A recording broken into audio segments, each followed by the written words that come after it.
Hello everyone, welcome to the 6th video chemical bonding. So போன 2 வீடியோவில் நம்ம வந்து VSEPR தியரி அப்புறம் பேலன்ஸ் பாண்ட் தியரி பற்றி பார்த்தோம். இந்த வீடியோவில் வந்து ரொம்ப ரொம்ப ரொம்ப இம்பார்ட்டண்ட்டான கான்செப்ட் எக்ஸாம் பாயிண்ட் ஆஃப் வியூவில் இருந்து ஹைப்ரிடைசேஷன் பற்றி பார்க்க போகிறோம். So let's start. The atomic orbitals combine to form new set of equivalent orbitals known as hybrid orbitals.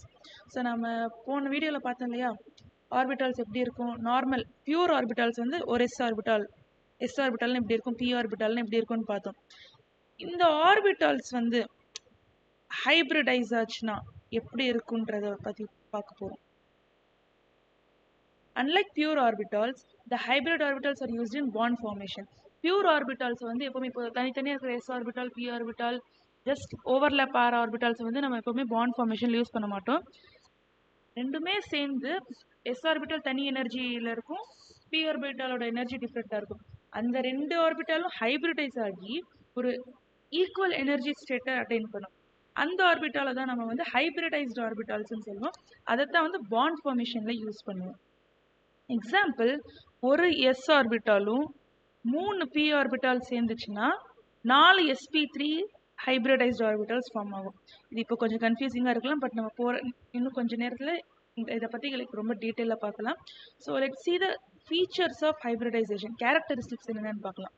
The main feature of hybridization is the number of hybrid orbitals is equal to the number of atomic orbitals that get hybridized. அதாவது ரொம்ப இம்பார்ட்டண்டான point, number of hybrid orbitals equal to number of atomic orbitals. அடுத்து வந்து இப்போ தான் first ஸ்டார்டிங்ல சொன்னேன், hybridized orbitals are equivalent in energy and shape. அப்புறம் வந்து இந்த hybridized orbitals தான் வந்து நம்ம வந்து பாண்ட் ஃபார்மேஷன்ல யூஸ் பண்ணோம். அதுதான் வந்து ரொம்ப ஸ்டேபிளான ஆர்பிட்டல்ஸ் விட, பியூர் அட்டாமிக் ஆர்பிட்டல்ஸை விட. ஓகேவா? ஸோ இப்போ நம்ம டைரக்டா ஹைப்ரிடைசேஷன், டைப்ஸ் ஆஃப் ஹைப்ரிடைசேஷனை பார்க்கலாம். ஃபர்ஸ்ட் வந்து எஸ்பி ஹைப்ரிடைசேஷன். எல்லாரும் கேள்விப்பட்டிருப்பீங்க, SP hybridisation, sp2, sp3, sp3d, sp3d2, இதெல்லாம் எப்படி ஃபார்ம் ஆகுதுன்றதை பற்றி தான் இந்த வீடியோவில் நம்ம பார்க்க போகிறோம். ஃபர்ஸ்ட் வந்து எஸ்பி ஹைப்ரிடைசேஷனில் ஒரு எக்ஸாம்பிளோட எடுத்து பார்க்கலாம். காம்பவுண்ட் என்னன்னு பார்த்தோம்னாக்க, example compound BeCl2, beryllium dichloride. பெரிலியமோட எலக்ட்ரானிக் கான்ஃபிகரேஷன் இங்கே இருக்குது. கிரவுண்ட் ஸ்டேட் கான்ஃபிகரேஷன், அதாவது நார்மல் கான்ஃபிகரேஷன் எப்படி இருக்குன்னா 1s2 2s2. இங்கே பாருங்க, 1 second, I'll just change to laser pointer. இங்கே பெரிலியமோட ground state configuration 1s2 2s2. 1s2ல 2 எலக்ட்ரான், 2s2ல 2 எலக்ட்ரான். எக்ஸைட்டட் ஸ்டேட்ல எப்படி இருக்கும்னாக்க 1sல வந்து p ஆர்பிட்டால்ஸ் இருக்காது, 2sல வந்து 2s இருக்கும், 2p இருக்கும். செகண்ட் ஷெல் நான் சொல்றது 2d இருக்காது, ஞாபகம் வச்சுக்கோங்க. 2p வரைக்கும் தான் கடைசி, 2d இருக்காது. தேர்ட் ஷெல்ல வந்து 3s இருக்கும், 3p இருக்கும், 3d வரைக்கும் போகும். ஓகேவா? இது ரொம்ப ரொம்ப இம்பார்ட்டன்ட், ஞாபகம் வச்சுக்கோங்க. ஸோ எக்ஸைட்டட் ஸ்டேட்ல வந்து இங்க 2 எலக்ட்ரான் மேலே இருக்கு இல்லையா, இதுல இருக்கிற ஒரு எலக்ட்ரான் வந்து p ஆர்பிட்டாலுக்கு போயிடும். ஸோ 2sல ஒரு எலக்ட்ரான், 2pல ஒரு எலக்ட்ரான் இருக்கும். இப்போ என்ன ஆகும்னாக்க, இங்க தனித்தனியா 2 எலக்ட்ரான் இருக்கா, 2 குளோரின் வந்து ஒரு ஈச் குளோரின் கிட்ட ஒரு வேலன்ஸ் எலக்ட்ரான் இருக்கும். கரெக்டா? ஸோ இங்க ஒரு குளோரின், இங்க ஒரு குளோரின் வந்து ஜாயின் பண்ணும். இங்க ஒரு குளோரின், இங்க ஒரு குளோரின் ஜாயின் பண்ணுச்சுனாக்க நம்மளுக்கு என்ன கிடைக்கும்?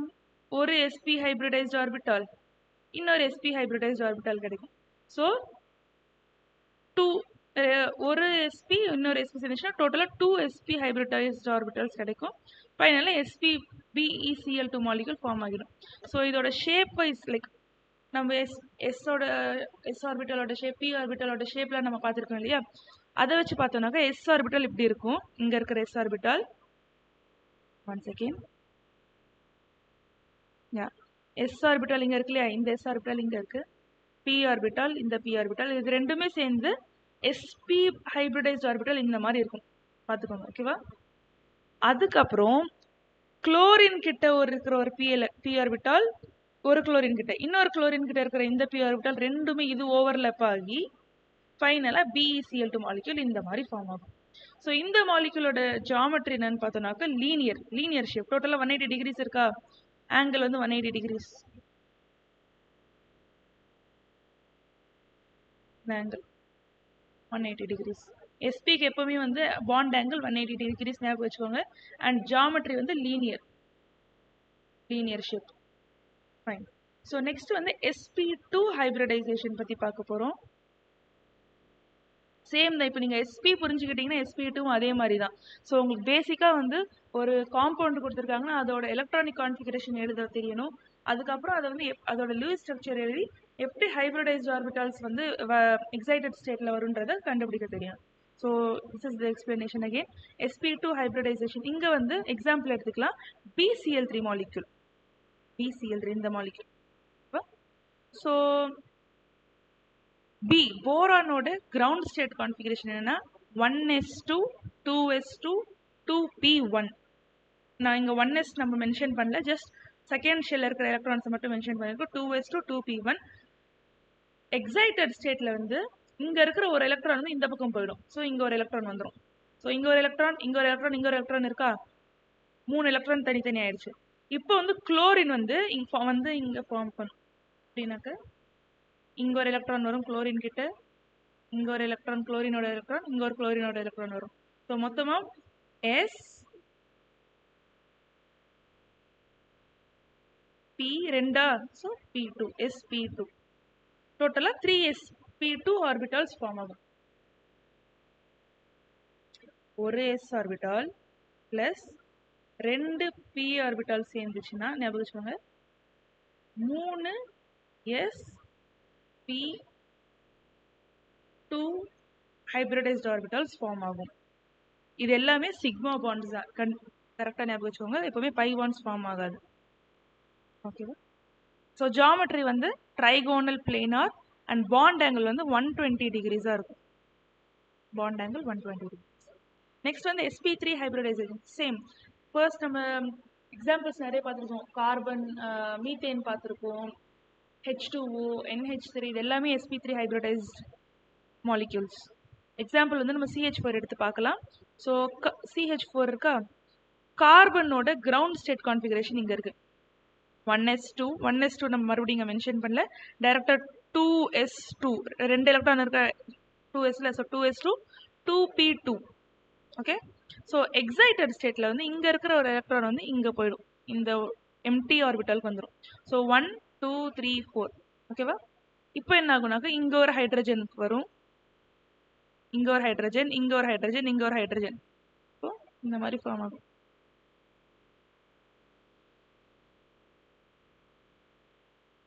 ஸோ டோட்டலா அதே மாதிரி சிமிலர்லி 1s ஆர்பிட்டால், ஒரு s ஆர்பிட்டாலா 1 2 3, 3 p ஆர்பிட்டால் சேர்ந்து மொத்தமா 4 sp3 ஹைபிரிடைஸ்ட் ஆர்பிட்டால்ஸ் கடைசியில் ஃபார்ம் ஆகும். ஸோ CH4க்கு வந்து எந்த ஒரு லோன் பேரும் கடைசியில் இருக்காது. எல்லா ஆர்பிட்டால்ஸும், எல்லா எலக்ட்ரான்ஸுமே பாண்ட் பேர் ஃபார்ம் பண்ணிடும். அதனால அதோட ஜாமெட்ரி வந்து டெட்ராஹெட்ரல் பா. இதே மாதிரி நீங்கள் வந்து H2Oக்கும் ட்ரை பண்ணுங்க. கண்டிப்பாக வீடியோ பாஸ் பண்ணிட்டு நான் எப்படி இப்போ எக்ஸ்பிளைன் பண்ணணும். ஃபர்ஸ்ட் எலக்ட்ரானிக் கான்ஃபிகரேஷன் எழுதுங்க ஆக்சிஜனுக்கு, அதுக்கப்புறம் எக்ஸைட்டட் ஸ்டேட்ல வந்து எப்படி இருக்கும் அதோட எலக்ட்ரானிக் கான்ஃபிகரேஷன், அதுக்கப்புறம் ஹைபிரிடைஸ்ட் ஆர்பிட்டால்ஸ் எப்படி ஃபார்ம் ஆகுன்றது எழுதினீங்கன்னா H2Oக்கு இந்த மாதிரி கிடைக்கும். 2 லோன் பேர் இருக்கும். ஆனால் அதே மாதிரி அமோனியா NH3 மாலிக்யூலுக்கும் கிடைக்கும். நீங்கள் வந்து இங்கே ஆக்சிஜனுக்கு முதல்ல எழுதணும், அப்புறம் சென்ட்ரல் அட்டம்க்கு தான் முதல்ல எழுதணும். அமோனியாவில் நைட்ரஜனுக்கு எழுதணும். ஓகே. ஸோ ஜாமெட்ரி இங்கே வந்து மாறும் because of number of lone pair of electrons. Water மாலிக்யூலோட ஷேப் வந்து பெண்ட் ஜாமெட்ரி, ஏன்னா இதில் 2 லோன் பேர் இருக்கும். அமோனியாவில் வந்து ஒரு லோன் பேர் இருக்கிறதுனால பிரமிடல் ஷேப் வரும். இது வந்து நம்பர் ஆஃப் லோன் பேர்ஸ் தான்.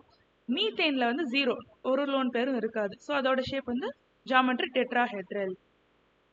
Okay fine. So here is an example. ரொம்ப ரொம்ப ரொம்ப ரொம்ப இம்பார்ட்டண்ட்டான எக்ஸாம்பிள் பா இது. ஸோ இதோட லூயிஸ் ஸ்ட்ரக்சர்ஸ் வந்து நம்ம வந்து VSEPRல கூட பார்த்துருக்கோம்.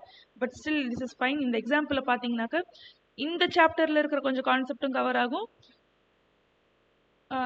இதில் பி பிளாக் எலிமெண்ட்ஸில் கூட 18th குரூப் எலிமெண்ட்ஸ் பற்றின ஒரு டாப்பிக்கும் இங்கே கவர் ஆகும். So XeO3, XeF2, XeOF4, XeF6 molecules கொடுத்துட்டாங்க. அதோட ஹைபிரிடைசேஷனும் ஜாமெட்ரி ஷேப்பை நம்ம வந்து மேட்ச் பண்ணணும். ஓகேவா? ஸோ வீடியோ பாஸ் பண்ணிட்டு எல்லாரும் ட்ரை பண்ணுங்க. சொல்யூஷன் வந்து நம்ம இப்போ பார்க்கலாம். சிமிலர் நீங்கள் வந்து ஜீனானோட இதை எழுதணும். ஃபர்ஸ்ட் கிரவுண்ட் ஸ்டேட் கான்ஃபிகரேஷன் எழுதணும். அதுக்கப்புறம் பேஸ்ட் ஆன் த மாலிக்யூல் எப்படி வந்து எலக்ட்ரானிக் எக்ஸைட்டட் ஸ்டேட்டில் எலக்ட்ரானிக் கான்ஃபிகரேஷன் மாறுதோ அதை எழுதி ஹைப்ரிடைசேஷன் அதே மாதிரி சேம் மெத்தடில் கண்டுபிடிக்கணும். ஓகேவா? ஸோ டைரக்ட் ஆன்சரை நான் இங்கே காட்டுறேன். Answer is option A. XeO3 இங்கே பாருங்கள், ரொம்ப ரொம்ப இம்பார்ட்டன்ட் எக்ஸாம்பிள். எல்லாரும் கரெக்டாக வீடியோ பாஸ் பண்ணிவிட்டு இந்த 5 ஸ்ட்ரக்சரையும் வரைஞ்சு பாருங்க. ஓகேவா? ஸோ XeO3 வந்து இப்படி இருக்கும்.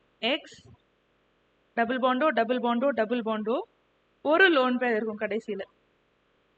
So shape hybridisation is sp3. எப்போவுமே வந்து பை பாண்ட்ஸை கன்சிடர் பண்ணாதீங்க, வெறும் சிக்மா பாண்ட்ஸையும் லோன் பேரை மட்டும்தான் கன்சிடர் பண்ணணும்.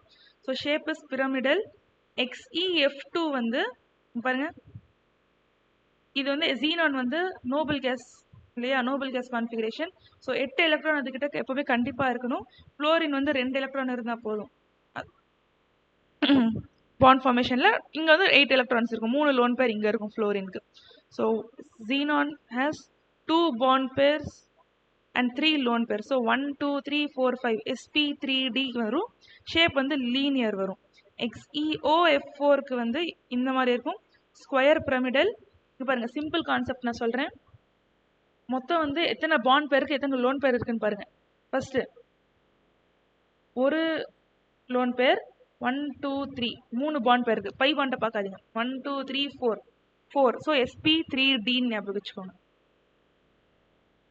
அதே மாதிரி XeF4 XeF6 டிஸ்டார்டட் ஆக்டாஹெட்ரல்னு சொல்லுவோம். இதை டிஸ்டார்டட் ஏன்னு பார்த்தோம்னாக்க due to presence of 1 lone pairing. அதே மாதிரி XeF6க்கும் அதே மாதிரி தான். Okay, yeah. So let's go to the next part of hybridization examples where it involves d orbitals. நம்ம இது வரைக்கும் வந்து sp ஆக்சுவலாக இந்த எக்ஸாம்பிள் வந்து இதுக்கு அடுத்து வர வேண்டியது. இட்ஸ் ஃபைன், தப்பு இல்லை. நீங்கள் வந்து அது ஆனால் ரொம்ப ரொம்ப இம்பார்ட்டண்டான எக்ஸாம் பாயிண்ட் ஆஃப் வியூ வந்து ரொம்ப இம்பார்ட்டண்டான எக்ஸாம்பிள். அது கண்டிப்பாக எல்லோரும் ப்ராக்டிஸ் பண்ணுங்கள். ஸோ sp பார்த்தோம், sp2 பார்த்தோம், sp3 பார்த்தோம். sp3d sp3d2 இந்த ஹைப்ரிடைசேஷனை எப்படி கண்டுபிடிக்க போகிறோன்றது இப்போ அடுத்து வர டாப்பிக்கில் பார்க்கலாம். ஸோ இங்கே பாருங்கள், sp3d வந்து எப்படி ஃபார்ம் ஆகுது. எக்ஸாம்பிள் வந்து PCl5 எடுத்துக்கலாம். ஓகேவா? பாஸ்பரஸோட கிரவுண்ட் ஸ்டேட் கான்ஃபிகரேஷன் என்ன இருக்குன்னா, அட்டாமிக் நம்பர் வந்து 15, பட் நான் அவுட்டர் வேலன்ஸ் எலக்ட்ரான்ஸில் இருக்கிறது மட்டும் எழுதியிருக்கேங்க. 3s2 3p5ன்னு இருக்கும். எக்ஸைட்டட் ஸ்டேட்டில் வந்து இங்கே இருக்கிற ஒரு எலக்ட்ரான் வந்து எம்டி டி ஆர்பிட்டாலுக்கு போயிடும், இங்கே வந்துடும். இங்கே இருக்கிறது இங்கே வந்துருச்சு. ஓகேவா? ஸோ இப்போ 1 2 3 4 5 அன்பேர்டு எலக்ட்ரான்ஸ் இருக்கா. 5 குளோரின் வந்து இங்கே ஃபில் ஆகிடும். ஓகே, இங்கே இந்த மாதிரி ஃபில் பண்ணிடும். ஃபில் ஆச்சுனாக்க மொத்தமாக 5 sp3d ஹைப்ரிடைஸ்ட் ஆர்பிட்டால்ஸ் கிடைக்கும். கரெக்டாக கேட்டுக்கோங்க. ஒரு s ஆர்பிட்டால், அப்படியே சொல்ல கூட எழுதிக்கலாம். ஒரு s ஆர்பிட்டால், 3 3p ஆர்பிட்டால். இதே மாதிரி தான் இந்த ஈக்குவேஷன் மாதிரி இங்கே இருக்கு இல்லையா, இந்த ஈக்குவேஷன் மாதிரி ஒரு s ஆர்பிட்டால், 3 3p ஆர்பிட்டால், ஒரு d ஆர்பிட்டால் சேர்ந்துச்சுன்னா 5 sp3d ஹைப்ரிடைஸ்ட் ஆர்பிட்டால்ஸ் ஃபார்ம் ஆகும். அதே மாதிரி தான் PF5க்கும் ஃபார்ம் ஆகும். Same structure, same procedure. Geometry வந்து ட்ரைகோனல் பைபிரமிடல். பாருங்க, 3 குளோரின் வந்து ஒரு பிளேன்ல இருக்கும், 2 குளோரின் வந்து ஒன்று மேலே இருக்கும், பிளேனுக்கு மேலே இருக்கும், இன்னொன்று பிளேனுக்கு கீழே இருக்கும். ஸோ இது வந்து ட்ரைகோனலா. ஸோ பாண்ட் ஆங்கிள் இங்கே இந்த 1 2 3 குளோரின் இருக்கு ஒரே பிளேன்ல. இதுக்கு நடுவில் வந்து பாண்ட் ஆங்கிள் 120 டிகிரிஸாக இருக்கும். இங்க இங்க இங்க இங்க எவ்வளோ, 120 டிகிரிஸ். ஸோ இந்த ஆங்கிள்ஸ், இந்த பாண்ட்ஸ்க்கு நேம், இந்த 3 பாண்ட், இந்த பாண்ட், இந்த பாண்ட், இந்த பாண்ட், 3 PCl பாண்டை வந்து ஈக்குவட்டோரியல் பாண்ட்ஸ்ன்னு சொல்லுவோம். அப்புறம் இங்கே மேலே இருக்கு இல்லையா, இந்த பாண்டும் இந்த பாண்டை வந்து ஆக்சியல் பாண்டுன்னு சொல்லுவோம். Axial bonds. அதோட பாண்ட் ஆங்கிள் வந்து பிளேனுக்கு வந்து 90 டிகிரிஸாக இருக்கும். இங்கே வந்து 90 டிகிரிஸாக இருக்கும் for with the plane. So இந்த ஆக்சியல் பாண்ட்ஸ் வந்து ரொம்ப ரிப்பல்சிவ் ஃபோர்ஸை வந்து எக்ஸ்பீரியன்ஸ் பண்ணும். ஓகேவா? அதனால வந்து இந்த ஆக்சியல் பாண்ட்ஸ், இந்த மேல இருக்கிற ஒரு பிசிஎல் பாண்டும் கீழே இருக்கிற பிசிஎல் பாண்ட் வந்து ரொம்ப வீக்கா இருக்கும். அட் த சேம் டைம் கொஞ்சம் லாங்கா இருக்கும். அதனால பிசிஎல்5 வந்து ரொம்ப ரியாக்டிவ்னு சொல்லுவோம். ஸோ ரீசன் என்னன்னு கேட்டாங்க, axial bonds are weaker and slightly longer. So PCl5 is more reactive. இந்த மாதிரி ஒரு கொஸ்டின் வந்து ஜேஇ மெயின்ஸ்ல ப்ரீவியஸ் இயர்ல ஏற்கனவே கேட்டிருக்காங்க. ரீசன் அப்படி கேட்பாங்க, ஏன் வந்து பிசிஎல்5 வந்து ரியாக்டிவ் அப்படின்னு கேட்டாங்க, ஆக்சியல் பாண்ட்ஸ் வந்து லாங்கா இருக்கு, வீக்கா இருக்கு, அதான் வந்து ரீசன் ஆகும். Okay fine. ஸோ நெக்ஸ்ட் வந்து sp3d2 ஹைபிரிடைசேஷன் எப்படி எழுதுன்றதை பற்றி பார்க்க போகிறோம். எக்ஸாம்பிள் வந்து SF6 மாலிகுல் எடுத்திருக்கோம். ஸோ சிமிலர்லி சல்ஃபரோட கிரவுண்ட் ஸ்டேட்டை ஃபஸ்ட் எழுதிக்கணும். கிரவுண்ட் ஸ்டேட் என்னவா இருக்கும்? 3s2 3p4 1 2 3 4. ஓகேவா? எக்ஸைட்டட் ஸ்டேட்ல வந்து என்ன ஆகுனாக்க இந்த ஒரு எலக்ட்ரான் ரெண்டுமே வந்து எம்டி 3d ஆர்பிட்டால்ஸ்க்கு வந்துடும். பாருங்க இங்க வந்திருக்கா. ஸோ இப்போ நம்ம கிட்ட மொத்தம் எத்தனை அன்பேர்ட் எலக்ட்ரான்ஸ் இருக்கு? சல்ஃபர் கிட்ட 1 2 3 4 5 6 6 எலக்ட்ரான் இருக்கா. அந்த 6 எலக்ட்ரான் கூட வந்து ஃப்ளோரின் போய் பாண்ட் பண்ணி 6 sp3 ஹைபிரிடைஸ்ட் ஆர்பிட்டல்ஸ் ஃபார்ம் ஆகும். ஓகேவா? ஸ்ட்ரக்சர் இந்த மாதிரி இருக்கும். ஸோ ஸ்ட்ரக்சரை பற்றி நீங்கள் கன்ஃபியூஸ் பண்ணிக்க வேணாம். எப்படி ஹைபிரிடைசேஷனை கண்டுபிடிக்கிறோன்றது தான் ரொம்ப ரொம்ப இம்பார்ட்டன்ட் இருக்கிறது.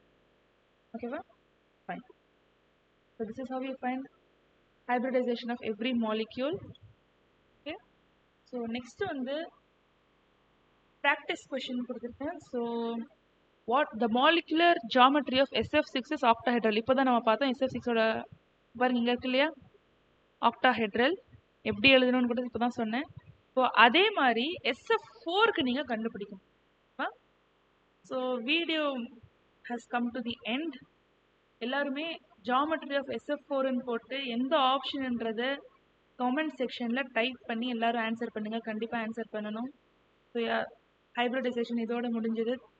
கமெண்ட் ஆன்சர் இன் கமெண்ட் செக்ஷன் கைஸ். எல்லாரும் ஆன்சர் பண்ணுங்கள். Thank you so much.